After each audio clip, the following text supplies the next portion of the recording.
to Sports Connection. I'm Darrin Joins, Williamson County Schools Athletic Director. And as always, I'm here with my partner, Tate Mathews, but really not as always, Tate. We're live on location at the Sevier Golf Club for what? The TWCA State Tournament. And we're here to do what we normally do. Take names and kick a little tail. This is great. So excited to be out here supporting our teams. We met up and saw yesterday they were very hard at work at practice. Yes. Coach Whipple, met with him, talked about his team. Of course, he's got a couple of individuals involved here. Sophia DiPaolo on the girls' side. She was the region champ. Harrison Akers, who gets in as one of the three individuals. And then we also saw Teddy Craig. Teddy Craig's got his girls' team here ready to go. Brentwood's got their boys' team.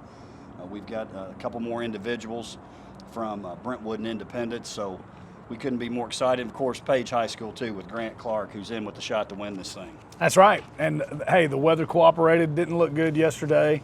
Rained all day. Raining this morning. They backed it up a little bit. The sun has come out, and it is a beautiful day on the golf course. Well, and how about, this is a beautiful golf course. Oh, it is. I hope the background does it justice out here on the putting green. We're trying to keep this thing down so people don't get too distracted because they've got important things going on. And how about Mr. Beatles at Nolensville High School? Congratulations to him and Coach Ladd, who did a great job with the team this year. First representative at the state tournament from Nolensville High School, so I know they're very excited. First of many to come. Congratulations. Tate, before we get into a little bit more about golf, let's talk a little cross country. Now, you know I'm excited about this. Something happened this weekend? Listen, the TMSAA State Championships, the first time we've ever competed in the TMSAA, and what ends up happening? Well, a few things happen. Class A girls, state champion, Legacy. Class A boys, state champion, Thompson Station. Class AA, Woodland, runner-up in boys, and then girls and boys, no surprise here, Brentwood High School. So I think we had a pretty good meet. Brentwood Middle School. I mean, excuse me. Brentwood Middle School, soon to be Brentwood High School. Yes. And in watching that, it's no wonder we do so well. Speaking of Brentwood High School, we got the Brentwood High golf team right over here. Brentwood High. Good luck, gentlemen. Good luck this week, or today, tomorrow. They've got their game face on, Tate. They're ready to go. They're ready to go. I think they're wondering, who are they? And what I think are they I know that guy, but I'm not sure. Hey, again, I don't think you can stress. This is something that was really near and dear to your heart, and something that you knew we were going to be very successful in. This is the first year that we've competed in this meet, and we swept it. It was just incredible. They might want us to come back out. I think they probably would. If there was a vote to be taken, we would be out. Hey, some individuals did well too. Larkin Johnson, Legacy, she wins the Class A. The boys Class A champion, Dylan Looking Bill from Legacy. And then we had some other top eights, Tate. Janie Reams, Laney Melton, both of Legacy. Laney, daughter of Alex Coach Melton. So it was great. Caroline Lewis from Thompson Station. Then on the boys' side, we had Dylan Waringa from Thompson Station finishing second. And then the girls' AA, we had three young ladies from Brentwood in the top eight. Leah Banavac, second place. Third place, Lauren Banavac. Rosie DeVry. And that's going to be kind of like the Vanderkolks, right? They're going to just get their thing going there and just continue that family thing they've got going at Brentwood. Then on the boys' side, we had 6 in the top 8, which was pretty unbelievable, Tate. We got Keller Vaughn, second place for Brentwood. Logan Humphreys, fourth place, Mill Creek. Hudson McKnight, Brentwood, fifth. Luke Matthew, sixth, Brentwood. And then Aiden Carruthers of Woodland was seventh, and Connor Fish Page, eighth. You know what I like about that, too? When you talk about the individuals that were running, lots of different schools represented. Yes. So proud of them. Yeah, I was going to say the exciting thing for me is when you look at those championships, the Class A and the AA, we always know Brentwood High is going to be strong in cross country. Ravenwood strong in cross country. Legacy, Thompson Station both winning. That tells me we're getting better and better on the south end of the county at cross country. No Get question. ready. No question. Well, and this will only, the thing that was happening too is you had, before we were running like 1.5 mile races. Yes. Well, these are 2 mile races And that's what we did all season as well, which gets them better prepared for the high school level. I know the high school coaches are happy about that too. Yeah, no doubt about it. Very cool. Big weekend. Hey, and speaking of the high schools, the Jesse Owens Classic, Brentwood girls champions, and that's a big time event, by the way. Yes. In Oakville, Alabama. Brentwood boys were 5th, Franklin boys 12th. Then at Lake Guntersville, Alabama, 2nd place finish for the Independence girls, 3rd place for Independence boys. Now, let's talk a little postseason play. Volleyball and girls soccer getting started this week. Tate, I know we're excited. When you start taking a look at 11 AAA, you can't help but just keep focusing on that Brentwood versus Nolensville semifinal. One of those teams is going to be out here in a couple days. Yeah, that's something that you hate to see, but they're used to it. It's just it was usually Ravenwood, or so first time Brentwood's been in this situation, I think, but I don't know. It's a really, really good team. A multi-year defending state champion is going to go home early. It's crazy. It really is. But that's why the regular season's so important. That's right. It is. And you know what? The ultimate goal is to be the champion anyway, so you can't be the champion without advancing. So that's right. Let's do it now. 12 AAA. Independence comes out as the #1 seed after that big win over Summit last week. Same kind of situation, Summit and Page. They're going to battle to see who's going to advance. It's going to be a fun night in the gyms, or a fun week in the gyms. It is. And then soccer, same kind of situation, and very similar to what we had last year. We've got Ravenwood as the #1 seed in 11 AAA. And then what happens on the other side of that bracket? Franklin and Brentwood play, losers out. Yeah, and we've talked about that all week. I mean, all year. I don't know. I think Brentwood sneaks in here. I do. I think they've been playing well, and I think they got a chance to make a postseason run this year. So, going to be interesting. A lot of people had Ravenwood and Franklin penciled back into meeting again.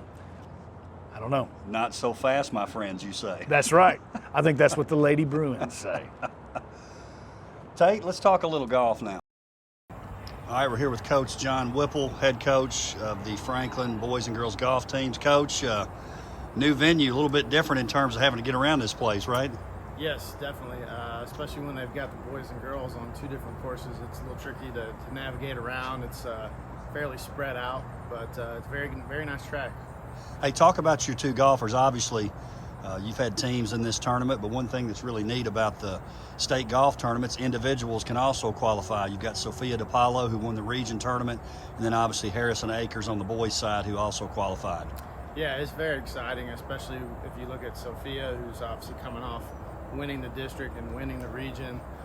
So high expectations there, hopefully for some low scores. And then Harrison finishing runner-up and 3rd, and just a couple strokes off of those champions there in the district and region. He's off to hopefully a good start today, and he can stay there. Coach, good luck. Thank you, sir. Appreciate it.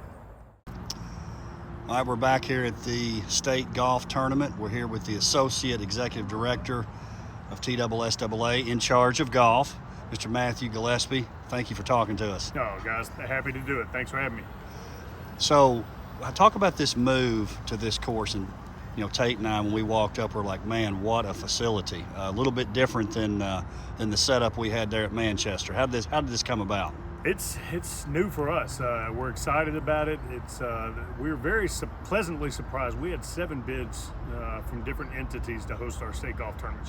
Shows the interest that chambers of commerce, golf courses have in hosting our events.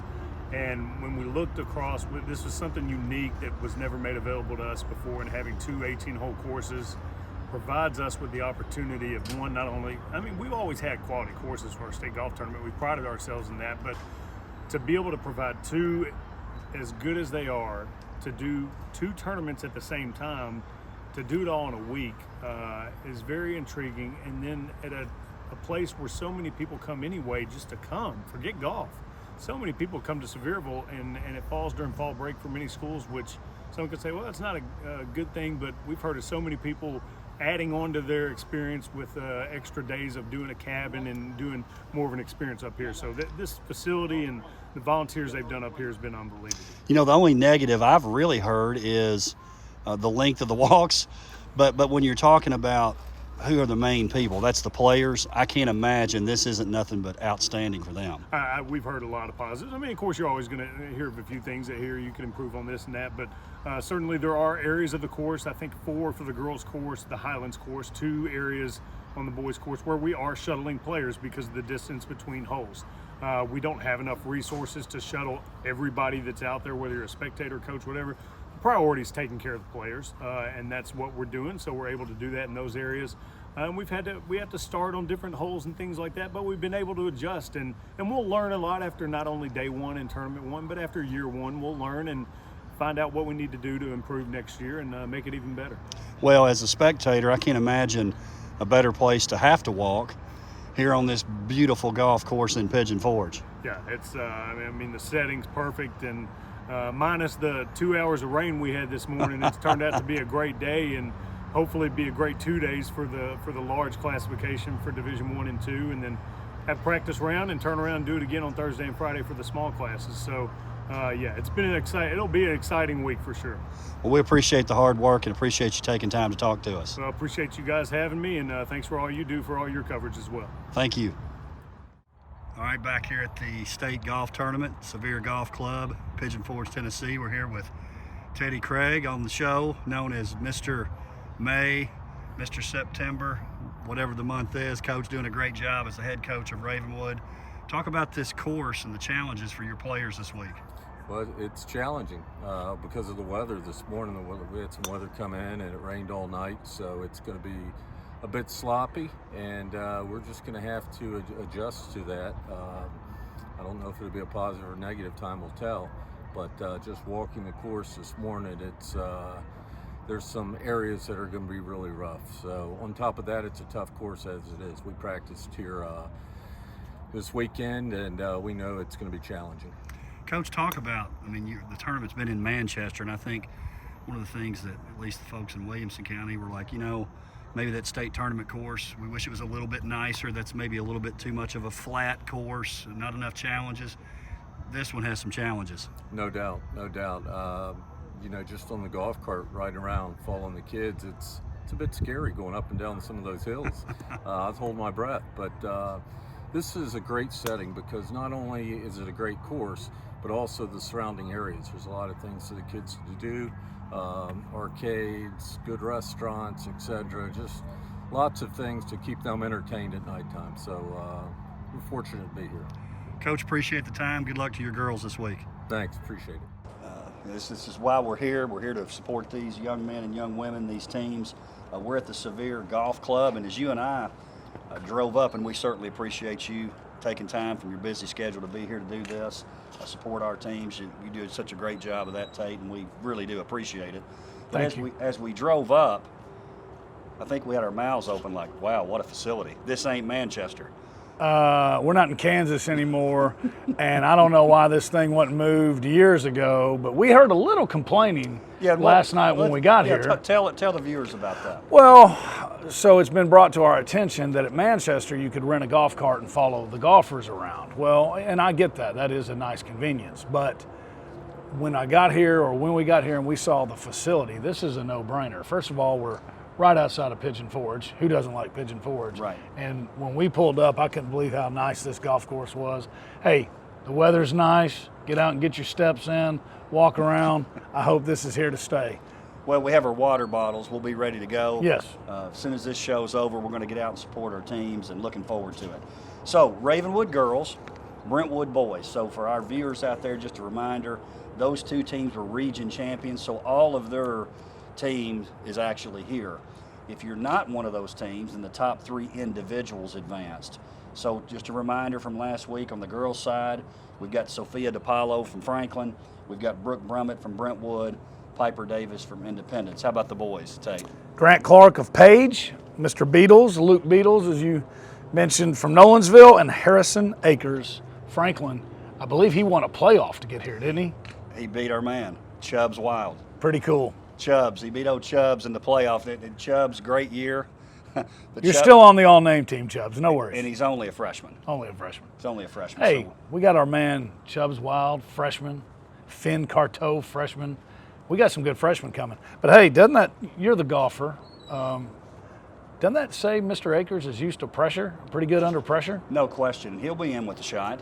I think a lot of folks are looking at Grant Clark, who shot a 70 in the region final. Of course, you take a look, Beadle shoots a 71, Harrison Akers a 72, but I'm hearing some talk from the coaches and some others that they really feel like Grant's got a shot to win this thing. Yeah, I would love to see him come home with it. That'd be pretty cool. On the team side, I know Coach Craig was giving us kind of the scouting report last night. On the girls' side, he feels like Ravenwood has a good chance. Houston, Clarksville in that mix. Who are you hearing on the boys' side? Kind of the favorites and maybe the top 2 or 3 or 4. Well, obviously, if you're talking Williamson County, we've got a shot, right? Anytime I would think so. Anytime you're talking about our teams, here's what's interesting when you go back and look. 2 years ago, Franklin wins it on the boys' side. Last year, Ravenwood has a score that would have won the tournament, but they got buzzsawed there and end up finishing second. But I think Brentwood's in with a shot. First-year head coach. Yep. First-year head coach. We're excited about that. And listen, I'm thinking we might see Mr. Kydell walking the grounds before this thing's over. He may have a putter with him. He's probably playing himself. He's been known to pop in at a golf match, and he's also a pretty big fan of golf. So you're right. He might come in here, get on the driving range a little bit, go check out his golfers. Hey, all the principals are like that, but nobody loves his school as much as Coach Kydell does in all the sports, right? All the sports. You see him at everything. Love to see that support. Hey, let's talk a little bit about football. This past week, week 7, we had Brentwood and Independence in a big matchup in region play. Brentwood comes out on top 20-17. Really, and I know there's a long way to play, but when you start looking at what should happen in some of these matchups, Brentwood's got the inside track now to finish in that top 3. Well, they played the big 3 now. I think they're the only one that's done that. They've played Summit, they've played Ravenwood, and now they've played Independence. And we talked about it last week going into this. This was really a must-win for Brentwood, or almost a must-win, but especially if they wanted to be third place. They had to win this one. It was a huge win for them. Independence still kind of controls their own destiny. They were had tied with Summit going into Friday night. Undefeated. Summit was undefeated, Ravenwood was undefeated. Now, what Independence does have in their favor is they still have Ravenwood and Summit, so they can change this up. As we know, they're probably going to be underdogs in both of those games. But what a huge win for Brentwood. This all but guarantees them in the playoffs now, and I think they got a really good shot to end up third. What's interesting about Independence, it's kind of the old double-edged sword. They have those 2 teams left, and that's good because they control their own destiny. And they have those 2 teams left, and it's bad because it's those 2 teams. That's exactly right. And, it's going to be so tight, but the way Summit is playing, there's no letdown. Summit's still kind of like Coach Hester was Friday night talking about a poor little old Ravenwood, the underdog. I think Summit, Coach Coleman, come that Independence game, will still be playing up the little brother thing, and, can little brother beat him? So I don't think you have to worry about a letdown in that game. It's going to be a tough, but again, they still have a chance to get, first or second place, but it's going to be a lot harder with that Brentwood loss. Were you surprised in that game, if you take a look at the stats, that Brentwood outgains Independence 400 to 262? Obviously, that ground game was a big part of that, but I think when you take a look at this game, maybe you think that Independence is going to have the better offensive night in terms of production, but didn't happen on Friday night.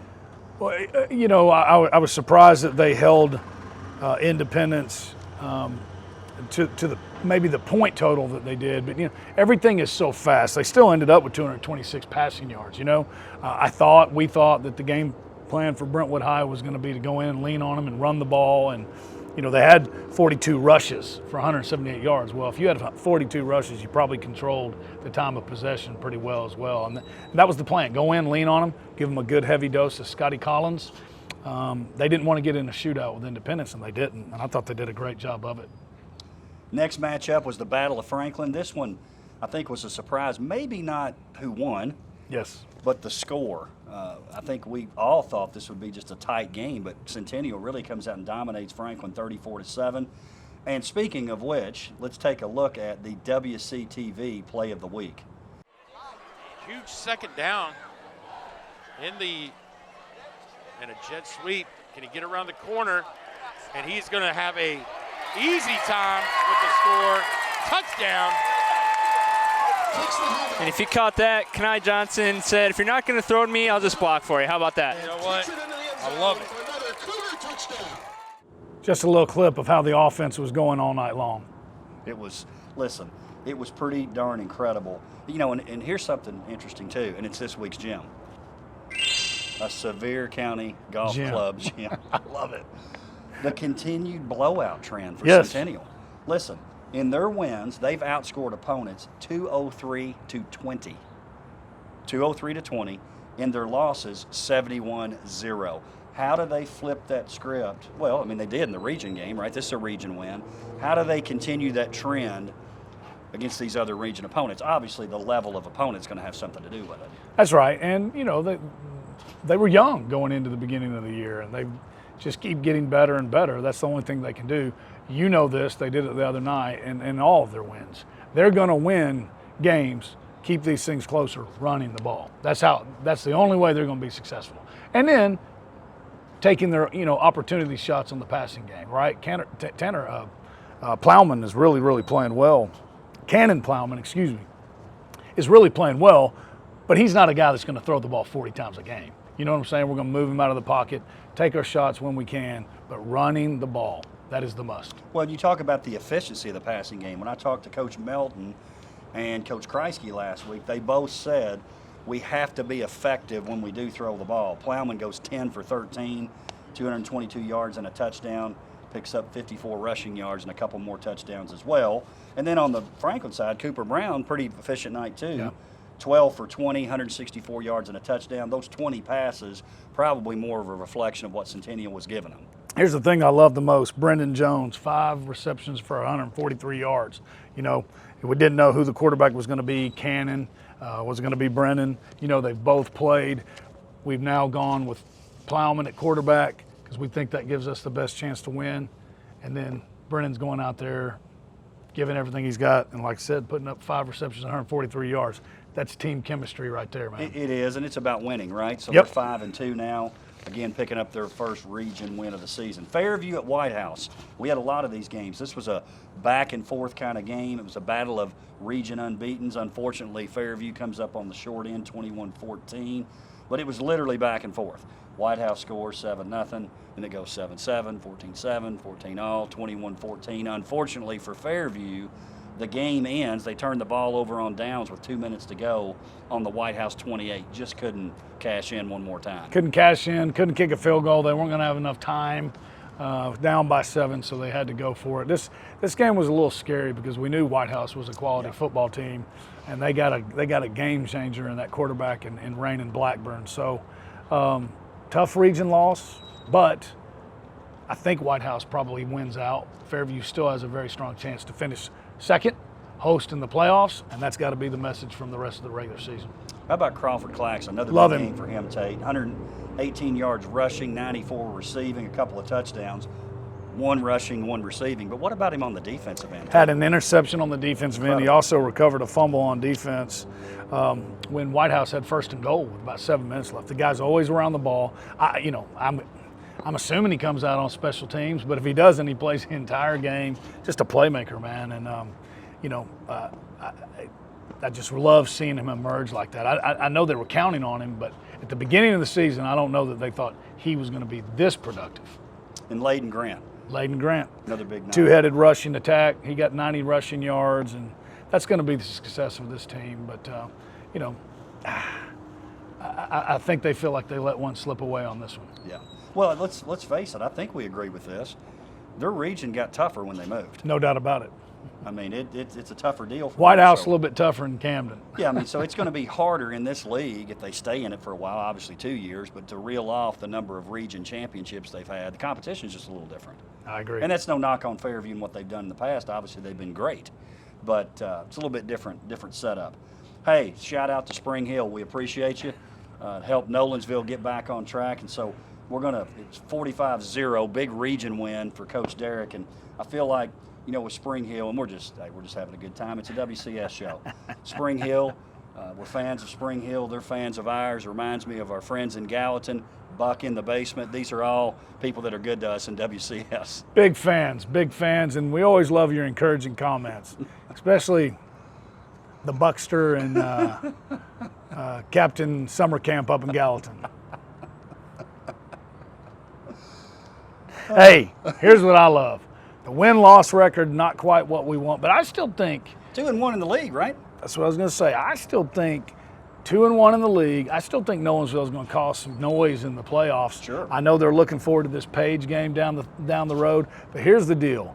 Not the amount of yardage we're used to, but our man Samson Johnson, Mr. Touchdown, he's quietly still tallying those touchdowns. Had another 2 the other night, but this was what they needed. Hey, even more so on the defensive side, because that's where we've been struggling at Nolensville this year, right? Great to see the 45 points. We're on location. I can't put on my boat captain hat and I got my sunglasses, but I think the defensively, the goose egg, I think that was even more important for this Nolensville football team than the 45 points. Well, and I'm glad you mentioned the sunglasses. For those out there, especially in Gallatin and again Buck, that maybe we think we're a little bit too cool for school. It was either that or squint the whole time. So yes. We went with the sunglasses this time. Directly in the sun. I know it's fall and we're in the Smokies, but I believe it's 76 degrees. You can probably see the sweat dripping here on the set. Hey, how about Kobe Walton? Another big game for him. 11 for 15, 243 yards, 3 touchdowns to 3 different guys. Chance Fitzgerald, Ben Cogan, Dylan Northcutt. So, like you said, Nolensville, they're at a time of year. The schedule, I think, is getting friendlier. It's also region time. So, listen, they're going to finish no worse than 3rd in that league. That's right. And I'm telling you, they're going into that Page game to win. And, hey, what about on the defensive side? Eric Harper, chip off the old block. Nick's son, 95-yard pick-6 return. I know Nick's really happy. He was the only one that I know about over there that played in the NFL in the secondary, but I don't remember him taking one 95 yards back pick-6. So, pretty neat. I know he must have had a big grin on his face. It's always fun to one-up Dad. That's right. Speaking of that region, Page, they jump out to this huge 35-14 lead at the half over Columbia Central, and they have to hang on for dear life. In fact, the game ends up tied 35-all, and then Ethan Cunningham scores on a 35-yard touchdown to give Page the win, 42-35. Listen, it doesn't matter what the score was. It doesn't matter how much you were ahead. All it matters, you get the W, and Page comes out on top for the 7th time, 7-0, undefeated along with Summit. Undefeated in the region as well. And, hey, Columbia's a good football team. We saw that with what they did against Nolensville a couple of weeks ago. So they can rush the ball. They can score points. They're going to be – I think they at least go on to the second round of the playoffs. So no shame in the score. I think they beat a really good team. But 42 points, and Mr. McNamara just continues his tear. Hey, throw out that stat that you gave. You were – Tate, listen, this guy does his homework. We're talking this morning before the show. And since he was out in the first half, whatever game that was, talk about what he's done since. Well, especially the Page faithful remember, he went out in the second half Fairview game, did not play in the Franklin game. Since he's been back, the 4 games since he's been back, he's had 17 total touchdowns. Now, math wasn't always my strong suit, but I can do 17 divided by 4, and I know that's more than 4 touchdowns a game. And he's not even playing the whole game. I'm telling you, he's on a tear, 340 passing yards, and 3 touchdowns Friday night, and then he had 64, had 4 touchdowns, 1 rushing too. Right, paired with 64 yards. That's 400 yards of total offense, 4 touchdowns against a 5A team that we think's at least going to win the first round playoff game. I'm telling you, had he been healthy the whole year, those stats they're crazy, and we're going to get to it. But we talk so much about the Destin Wade stats, but really what Jake's doing, I mean, that's up in the conversation too. That's Tecmo Bowl-esque. Well, I hope he's got a shot at Mr. Football. I do too, because I think he deserves to be in that conversation. Final game of the week last week: Summit versus Ravenwood. We talked about this one being one of the most anticipated games in the state of Tennessee. Game day was there. We had the Titans there. The Summit squad showed up. Great atmosphere that night. In fact, I can't think of one that was any better that I've been around the past couple of years. Maybe equal to, but not better. No, I think you're right. Past couple of years, the crown jewel. I think that was the best atmosphere, the best energy. Coach Hankins did a great job making sure that the Summit squad kept it going the entire time. She was working. She was working, man. She was, I bet she laid her head down at night and slept very well Friday night. But you forgot also, I mean, there's so much to mention, so much excitement around it. T-Rack. T-Rack. Running the flags. Running the flags, up on the stage, in the Summit squad. T-Rack, man. That's a big deal when T-Rack It shows was. up. Titans cheerleaders up on the stage. Yeah. And listen, we miss Dr. Qualls, and it's a great time to shout out Dr. Qualls. He runs in an Ironman in Muncie, Indiana. He and his wife finish in like 12 hours and 45 minutes. And listen, this is like swimming a couple miles, biking 100 miles, running 26. Yes. So congratulations, Dr. Qualls, for a job well done. But here's the bad news. He might have been replaced. He might have been replaced. Listen, Tate, when you were talking about this other night, I said, hey, is DJ Pryor going to replace Jeremy Qualls? And you said, well, if the role is hype man, yes, he might need to be replaced. That's tough to say, but He's a charter member of Game Day, though, so we'll find something for him to do.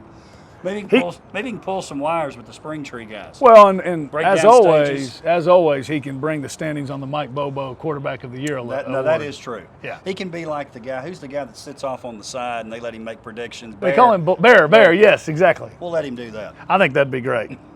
Hey, unbelievable atmosphere, unbelievable crowd. Everything about it was great. And then what happens? The game didn't disappoint either. Boy, it did. You know, the final score, I think, maybe isn't indicative of the way it felt early on. That game was one where Ravenwood comes out with the squib kick to start the game. Coach Hester using a little trickery to get it going. They score. They miss the extra point. They go up 6-0. Then it's sort of a back-and-forth deal. I think Summit gets out 15-6, 15-13, kind of back and forth. It's 22-20. Summit scores. And here was the key play. 29-20. Ravenwood's got the ball. They need to score to keep up. But what happens? Well, Keaton Wade happens. Big interception. Then Brady Pierce, he punches in a few plays later. And really from there, Summit dominated. Without a doubt. And this is against a very good Ravenwood team. Very good. You know, this team's got it all going, right? And there were a couple things that just stood out to me, but I think even more so than anything, you can look at, and I know you're going to talk about them, the stats that Destin had, and then, you know, 5 different guys scored a rushing touchdown, and Destin had 3. 5 guys scored right or 2? Destin had 3. He had 3. 5 different guys scored a rushing touchdown. But here's what I was most impressed with. We know about Keaton Wade and the way he covers the field, and there was a 4th and 2 Coach Hester went for in the first half, and they come to option him. Destin bites on the fake, turns around and dives and makes the tackle, and they don't get it. I mean, there's only one guy in this conference, maybe in the mid-state, that can make that play. It's him. But the way he blocks, it's like having another offensive lineman. It is. I got home Keaton and watched. we're talking about. Keaton, I'm sorry. Thank you. Yeah, the way Keaton blocks for Destin. You know, I was watching highlights when we got home Friday night. He's literally locking up on linebackers, locking up on safeties, and he's driving them 10, 12 yards down Looks the field. like a defender playing offense. Exactly. I mean, Which is what he is, right? and so we all know about the starting offensive linemen, how physical they are, but the way Keaton and those wide receivers block too, man, no wonder Destin's averaging, 19.7 yards per carry. It's incredible. Hey, and listen, I was out at that state cross-country meet for middle school on Saturday and got a chance to talk to Coach Melton, and we were talking about Summit. He wasn't exactly longing to be back at Summit, but, you know, you could see, like, man, that's fun. But we were talking about Keaton playing offense, and you know something he reminded me of? He said, and don't forget, last year in the playoffs, Destin on defense. Right, cornerback. You're going to be seeing some of that too. So, hey, all you guys that run into Summit, good luck. Good luck when you see them coming. And I'll tell you this, my thought was, when we talked about this game, was regular season didn't have anything to do with the postseason winner. But I'm telling you this, it's going to be tough for Ravenwood to beat Summit. Well, that offensive line was so dominant. And, hey, we talked about it at the game day. Shout out to our man, Thad Hill, Mason Richardson. He stepped up, didn't he? Stepped up and filled in for him. Well, the rushing attack did not suffer at all. And I love that. He's a senior, you know, and Coach Coleman had all the confidence in the world in him. He stepped right in there, and that offensive line didn't miss a beat.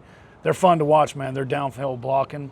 They're a physical team, no doubt about it. Yeah, I don't know what you take away from that thinking, oh, yeah, well, we didn't do this, didn't do that, but we'll get them next time. Well, I'm going to go back to my man, Mr. Cardwell. He used to say, the old thing in basketball was it's tough to beat a team 3 times, which I never really bought into. A couple of things that I would say was, well, it's tough to beat a good team or a great team once. And then I think about this with Mr. Cardwell. Not that it was domination, because it wasn't, but he used to tell me, he'd say, if you and I get in a scrap and I kick your butt 2 or 3 times, do you think the 4th time you're going to come back thinking that you've got shot? Yeah, the 4th time I don't even come back. Hashtag Cardwellisms. It's great. It's great. Hey, back to those stats, 513 yards of total offense for Summit, 440 rushing. Destin Wade, 264 yards. Keaton, 85 yards. And you mentioned those 3 different guys scoring touchdowns, Pierce King and Dominic Hollis. Now, let's talk a little bit about this week's game. And listen, if we're a little over on time, we don't have anybody to really take care of us like the guys at WCTV always take care of us in the studio, so we apologize if this one's gone a little long. We don't have our countdowns from Mr. Producer and Heather and Lance and Michael and the crew, so we apologize, but we're going to get right to this week's picks. A lot of information to cover. Lots of information. Now, let's look at our pick'ems. This past week, the fans, myself, Tate, we all went 4-2. Dr. Qualls went 3-3. So what's that mean? Total He's win. falling farther and farther behind. He's going to. The fans have won 34 games. Dr. Qualls and myself have won 35. And Tate, you've got a 3-game lead, which may be insurmountable at this point. Well, you never know. That's why you keep playing them. Hey, and but keep playing, keep voting. I mean, there's no shame in being runner-up. That's just first loser. And for those fans out there that want to keep voting, Tate so eloquently said, you're going to WCS CO Athletics on Twitter to vote each week. Now, this week's games, we're going to start off with what I always like to say is maybe the traditional or one of the traditional rivalries in WCS. Brentwood at Franklin. I'm going to start us off, Tate. Nothing makes me think that Franklin will come in here with this great confidence, because I think that Centennial matchup, that's a big disappointment. Yes. Especially the way they lost. It is a home game for Franklin, and you never know in these rivalry games. On the other hand, Brentwood, they're full of confidence right now. I'm going with the Bruins. They're full of confidence. They're really playing well. I think they really want to finish this strong and finish 6-4, win out. And like we talked about, when they were 0-3, 1-4, I think they were the best 0-3, 1-4 team in the state. I think Brentwood gets the win, playing really well. Tate, Centennial at Ravenwood. What are your thoughts about that matchup? Love the confidence that the Cougars are going to have going into this week. Like you said, not only the victory over Franklin, but the way they won. But Ravenwood, kind of a wounded animal right now, and the emergence of Miles at wide receiver now, Pollard, and then with Lee Millette, he had 2 touchdowns, and we talked about that. He's getting more involved in the offense, giving Chris Parson more weapons. Just too much ammo for the Raptors. I'm going Ravenwood. I agree. I do think Centennial shows up a little better than they have the last 2. Again, they outscored 71-0 in their first 2 region games before the Franklin game. It's going to be closer, but I'm going with Ravenwood. Yep. I mean, let's be honest. I think Centennial knows it's going to come down to the Brentwood game. That's the one they're going to have to win to get into the playoffs, correct? No doubt. No doubt. So we're both going Ravenwood. We're both going Ravenwood. Next matchup, we can go by this one pretty quickly. We're both going to pick Fairview, I'm sure, to not only beat Camden, but to dominate them. Camden, a former region opponent. I can't imagine, I know these guys are friends, but I can't imagine Camden continues to play Fairview much longer. Fairview rolls in this one, right? Fairview rolls. The only good thing about this is it'll be a running clock. We can get out early, stop by the mic stand, and get you a greasy burger for the ride home back to Fairview. And they'll be on special there at the end, right? Oh yeah, They'll bag of potato chips and probably an RC Cola for $4.99. Anybody that wants to stop by on their way out, make sure you pick it up. All right, Tate, you got the next one. It's the WCTV Game of the Week. It's the border battle, Independence at Summit. And I was going to say something about this, but you mentioned it earlier. is there any way this could be a letdown? I mean, this is the rivalry, right? This is the ones everybody talks about. But that game last week felt so big. I almost can't imagine this one will feel quite the same. But you have said you think that's no problem for Summit being ready. I don't think so. Like we've talked about, you look at the senior leadership on this team. These guys love playing football, and we had so much to talk about, but we left out the fact that, a lot of people didn't think Brady Pierce was going to play last week. Coach Coleman said there was no way he wasn't playing. So what I'm saying is, you got that senior offensive line. You got the senior in the Wade. You got the seniors and guys like Brady Pierce. These guys love football. They know what this is about. They remember back when they were little brother. They're going to have a chip on their shoulder. No letdown. Plus, Coach Coleman's not going to let it happen. I agree. Summit. Summit? Going with Summit. So we've got the same pick so far. Here's our final pick. Here's our chance to do something a little bit different. It's my turn to go first, but I kind of want to go second on this. In fact, if you don't mind, let's get a little out of order because, I'm behind by 3. I'm fine with this. I'm going to let you pick first. Okay, I'm going to go first. Good luck, fellas. Nolensville at Page. You got some Brentwood golfers here. Good luck. Nolensville at Page. Yes. Big region matchup. Now, I will mention this. A Page win, they win the region. A Nolensville win, we have a 3-way tie. I believe that's right, correct? Would be with Columbia, Nolensville, Page. So correct. A Nolensville win, and now it's a little bit tricky. What do you think is going to happen? Nolensville at Page. I think you are on to something that you don't know about, but here's what I'm going. I'm going with Mr. 4+ touchdowns a game. Mike Bobo approved, endorsed personally, Jake McNamara. This is going to be a shootout. Kobe Walton, Jake McNamara. Coach Derrick's going to have a great defensive plan, but I really like this Page Patriot team. I think they get the win. You going Nolo? No, I've got to go Page. I can't listen. I had to make a decision. Do I want to go 4 down? Take a chance going 4 down or try to make it up later? Yeah. Now, don't get me wrong. I'm not saying Nolensville can't win, but if this game if this game was played at Nolensville, I might step out and pick the Knights, but can't do it. Page is playing too well. They've got a rhythm going. We forget 2 weeks ago they had a week off. Yes, got healthy. I think they're rested. Page too much for Nolensville right now. I'm going Page.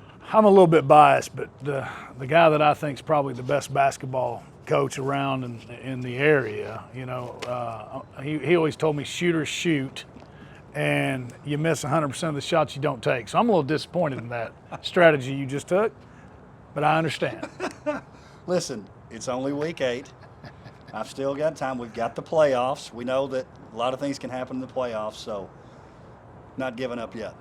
Don't give up yet. It's going to be fun. Get out there, keep going to games, keep supporting these games. The Page Fairview, the Battle of the Wood, the Summit Ravenwood game. All those atmospheres have been electric, man. And just make sure you keep doing it because these young people deserve it. And good luck to these golfers here. What a great time being here. And the thing that I think Tate and I want to make sure that we're doing, one of the reasons we're on location here. Listen, football, basketball, those probably get the most attention, right, from the media. When the games, I've always said when the games are over and there's a reporter waiting to talk to you, that means it's probably getting attention. Well, that tends to happen in those sports. These other sports, not only do we do a great job and have young men and young women who compete at a high level, it's important to them. This is important to them. We're at the state tournament. It's a big deal, and we have teams and individuals with a shot to win, and we need to be out here supporting them. Yes, and we're very excited about it, and I think we're going to have a lot of positive stuff to talk about next week. No question. Tate, appreciate you being here as always. Hey, and thanks to Creed and Heather and Lance back. Check out our high-tech remote microphone recording devices. It's big-time stuff. And if this doesn't end up looking great, blame it on us. Thank you for joining us for Sports Connection. We'll see you next time.